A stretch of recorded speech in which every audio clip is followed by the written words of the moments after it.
Heaven Official's Blessing. Chapter 108. Audio source: WuXiaWorldAudiobook.com. In the Temple of Wind and Water, night chatter to discern truth. Hearing this, Hua Cheng turned his head and his eyes fell on the Shi Qingshan and Ming Yi, who were strangling each other behind them, and he signaled him. Xie Lian nodded. "How do you want to test it?" Hua Cheng asked. "Many years ago I went up against two venerables of empty words, and even had one cling on to me for over half a year," Xie Lian replied. "During those times, I've tried to trap their words and discovered one of their unique traits. They themselves didn't realize they have such a trait, so with just a little push they'll be easily identified." Xie Lian then passed on the secret. Once Hua Cheng heard, he said, "That's easy. Let's do it this way." The two finished their discussion and coincidentally they arrived back at that broken temple of wind and water. It was slightly chilly in the autumn air, the skies were dimmed. Shi Qingshan searched all over for the head of his brother's divine statue and glued it back on, writing the two statues, and placed them in their proper place on the altar anew. Xie Lian started a small fire inside the temple using rotten logs he picked up from around, and the four sat around the fire. Shi Qingshan had his ears plugged and petulantly drank a few swigs but finally couldn't sit still anymore. "We can't possibly just sit around to wait for that thing? Is there anything we can do for entertainment?" He brought it up first, and it was just as Xie Lian had wanted. Ming Yi poked at the fire and said, "You can still think of entertainment at a time like this?" Shi Qingshan spat. "It's necessary. That thing wants me scared. This ancestor ain't scared. This wind master will play as happily as he will, happier than ever before. It'll be like New Year's. I hope it dies from anger." In the spirit communication array, Xie Lian suggested, "How about let's roll some dice?" Shi Qingshan pulled a long face. "Dice again? Betting over big and small rolls again? Your Highness, are you perhaps addicted?" "What? No," Xie Lian said. "Never mind. There's nothing else around anyway. Dice it is. But there's four of us here. Won't things get a little confusing?" "It won't. Here," Xie Lian said. He opened his palm and revealed two crafty little dice. Xie Lian explained, "The four of us can form two teams. San Lang and I will be one team, my lords can be another team, and we'll compete to see who has the better luck. Two dice. Each team gets one turn. Each person rolls once and add up the rolls of that turn. If the roll is big, that team wins, and can ask any question of the losing team that they must answer, or have them do something." "I have a question," Shi Qingshan said. "Please ask," Xie Lian replied. Shi Qingshan tapped his foot. "Why are the two of you so naturally a team? Did you take our feelings into consideration when you divided the teams?" Xie Lian cleared his throat softly. Well, if you want to switch up the teams, that's fine too. It makes no difference." Shi Qingshan stuffed his whisk into the back collar of his outer robe and said, "Whatever. I don't have any complaints about it anyway, but the Crimson Rain Sod flower has such good luck. Wouldn't we be at a disadvantage?" Xie Lian smiled cheerfully at him. "That's not entirely true. Our team's San Lang might be extremely lucky, but my luck is extremely bad. With the two combined, one good one bad, don't we cancel each other out?" Shi Qingshan gave it a thought and it did make sense, so he smacked his thigh and shouted, "Good. Then let's have at it." Then he elbowed Ming Yi. "Ming Shang, did you hear the rules? Don't drag me down, alright?" Ming Yi gave him a look, and within the spirit communication array came his cold voice. "Forgive me, but I'm not playing." Shi Qingshan hastily dragged him back. It's okay if you drag me down too. Never mind, come. Just play. Otherwise it's too sad for me to be in a team all by myself." Thus the four swore to a simple oath of following the rules and started playing. The first round, Shi Qingshan rolled out a 5, Ming Yi rolled out a 4, Hua Cheng rolled out a 6, and Xie Lian rolled out a 1. Shi Qingshan was overjoyed. Ha, Your Highness, your luck really is bad, so bad. Ha, Xie Lian rubbed his forehead and said gently, although what Lord Windmaster said is the truth, but can you not say it with such glee? Ahem. Fine. Then what? We won. This Windmaster will ask the two of you to do something, Shi Qingshan said. Then, Your Highness, Crimson Rain sought flower. I order you to immediately strip each other's clothing. Xie Lian. Lord Windmaster. Xie Lian was alarmed. Ming Yi turned around looking disgusted, covering his face as if he didn't want to see such a repulsive sight. Shi Qingshan cheered. Come, come, come, don't be a sore loser. An esteemed heavenly official and an esteemed ghost king, you won't bail, right? I'm sitting in place. Now, please start your show. Xie Lian looked to Hua Cheng, and Hua Cheng flipped open his arms, mouthing the words, Gurgur, it's not my fault. Feeling helpless, Xie Lian could only ask, how much do we strip? Shi Qingshan was only playing around and would of course not make them look bad, so he laughed with his legs shaking. Just one layer is fine. Keep a few on for later. He actually wanted to continue. Xie Lian hesitated and secretly passed his voice. San Lang. Hua Cheng's face showed no ripple of reaction, but the voice next to Xie Lian's ears was comforting him earnestly. Don't worry. Didn't we agree to let them win a few rounds? They'll lose eventually. That was indeed something they agreed upon. Only, Xie Lian had not expected Shi Qingshan would play like this, and felt like he was slapping his own face. He reluctantly shuffled over to untie Hua Cheng's waistband, painstakingly helping Hua Cheng out of his black outer robe, revealing the snow-white inner tunic underneath. Hua Cheng also helped him out of his outer robe, looking at ease, his hands slow and gentle, and didn't touch any part of Xie Lian's body. The two of them really only removed their outer robes, nothing extraordinary and nothing unseemly, but Xie Lian still felt extremely weirded out. Assuming a proper sitting position, he stammered. Again. The second round, Shi Qingshan rolled out at 3, Ming Yi at 6. Hua Cheng rolled out at 6 once again, and Xie Lian still rolled at 1. Shi Qingshan slammed his fist on the ground repeatedly, laughing out loud, and Xie Lian looked to Hua Cheng again, the two of them still connected through the private spirit communication array. San Lang. This is different than what they agreed on.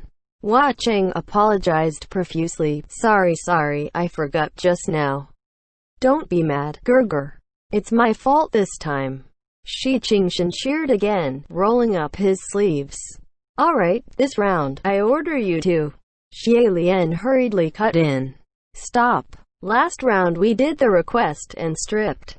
This round should be questions.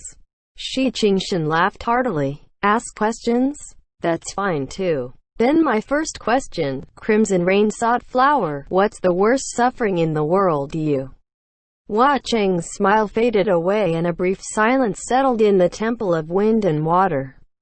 Shi Qingshan added, don't misunderstand, I don't mean anything by it, I'm just really curious. To make it as a ghost king like the Crimson Rain sought flower, is there really anything left in this world that can make you suffer? Maybe nothing of the sort exists. What do you think? Hua Cheng asked back. Shi Qingshan pondered and guessed. The city of Jiyu at Mount Tonglu. There were indeed many who'd come with that answer when they ponder this question. However, Hua Cheng only smiled faintly. That's nothing to fear. Shi Qingshan was amazed. That's not it? Then what is it? Hua Cheng's lips curled, but that curve soon disappeared. I'll tell you what it is, he said softly. To watch with your own eyes your beloved be trampled and ridiculed yet unable to do anything. That's the worst suffering in the world. Hearing this, Xie Lian's breathing stopped and his body froze. In that rundown Temple of Wind and Water, not a single soul spoke. Shi Qingshan couldn't find anything to say, and only squeezed out after some time. Oh. Ming Yi's face still remained cold and he poked at the fire. Continue. Shi Qingshan scratched his head and waved his hand. I'm done. Ming Shang, you ask something. Thus, Ming Yi looked up slightly, staring at Xie Lian. "Your Highness." Xie Lian snapped out of it and answered. Ming Yi asked. "What's the biggest regret of your life?" Ming Yi was usually quiet and unspeaking, but the moment he opened his mouth it was unexpectedly a question of such weight, and Xie Lian was stunned for the moment. Was it his unheeding of advice and warning, and selfish descent to the mortal realm? Was it his hubris in thinking himself powerful enough to create rain for Yongyan? Was it his wishful thinking he could save Xianla? Or was it his reluctance in killing certain people? He knew it was none of that. It was a moment before Xie Lian answered. "My second ascension." The other three in the temple all looked at him, unspeaking. Xie Lian spaced out for a bit, and it was a while before he came to and asked, "What is it?" "Everyone, I've answered the question," Hua Cheng said quietly. "It's nothing. Let's continue." The third round, Shi Qingshan rolled as 2, Ming Yi as 2. Hua Cheng rolled as 6, and Xie Lian as 1. Seeing this, Xie Lian let out a big sigh of relief. By heavenly officials' blessings, they finally won. It was finally Shi Qingshan's team's turn to be punished, but he was eager and thrilled, as if he was afraid of nothing. "Come at me. Hit me with your best shot." Xie Lian smiled. "Then, I will. Lord Earthmaster, you first." He turned to Ming Yi. "My lord, please answer the questions I'm about to ask properly, and please don't lie." Ming Yi didn't say anything, and Shi Qingshan waved his hand. "Don't worry. Ming Shang is someone who doesn't even know how to lie." Xie Lian grinned. "Very well. First question, who am I?" Shi Qingshan was taken aback. "Your Highness, what kind of question is that? Aren't you? Who else can you be?" Hearing this, Ming Yi slowly raised his head up and looked Xie Lian in the eyes. Then he answered. "The Crown Prince of the Xianla Kingdom, Xie Lian." Xie Lian nodded, then asked, "The second question, who's the one sitting next to me?" After a pause, Ming Yi answered, "The Lord of Ghost City, Crimson Rain Sought Flower." Xie Lian then asked again, "Then, the last question, who's the one sitting next to you?" Shi Qingshan was becoming more and more confused. "Your Highness, what are you two playing at? Who am I?" "I'm the Wind Master." "Lord Earth Master, please answer," Xie Lian pressed. This time, Ming Yi didn't answer as fast. After having run into the Venerables of Empty Words many times, Xie Lian discovered a fascinating trait they possess, and that was this: whenever the Venerables of Empty Words speak, out of 3 sentences, at least one would be a lie.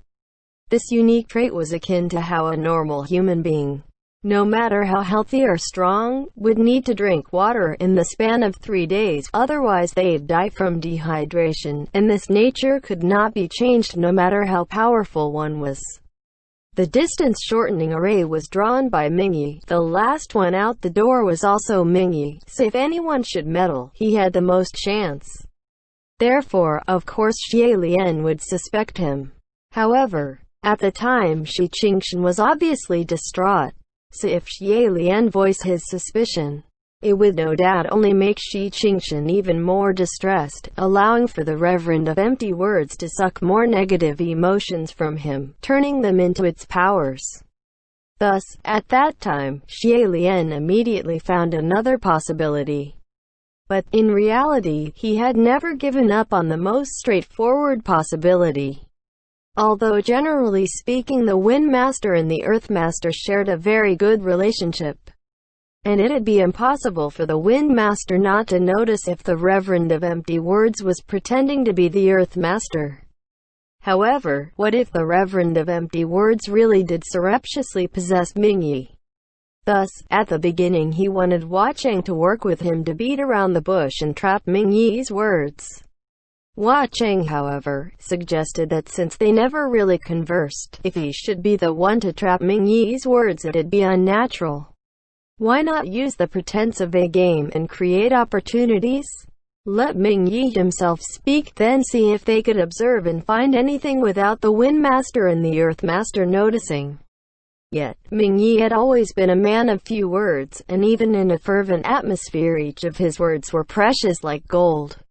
Earlier in the duration of the game, Xie Lian paid close attention to everything he said, but it was all equivocal, nothing that could determine whether if he was lying. In the end, he had to use the killing hand and borrow Hua Cheng's skill, secretly controlling the roll of dice to make Ming Yi lose intentionally. Then with the 3 sudden questions, Ming Yi would have no choice but to answer on the spot. Because it was all a game. Shi Qingshan hadn't yet realized anything and thought they were still joking around, and thus that Reverend of Empty Words couldn't take the chance to sneak in and suck out power. However, should Ming Yi answer wrong, he'd show himself and Xie Lian would seize him immediately. A creature like the Venerable of Empty Words would lie within 3 sentences. Now, Xie Lian had asked 2 questions, and Ming Yi answered for both correctly. Which meant, if Ming Yi was the Reverend of Empty Words, he would no doubt answer the last question with a lie. End chapter.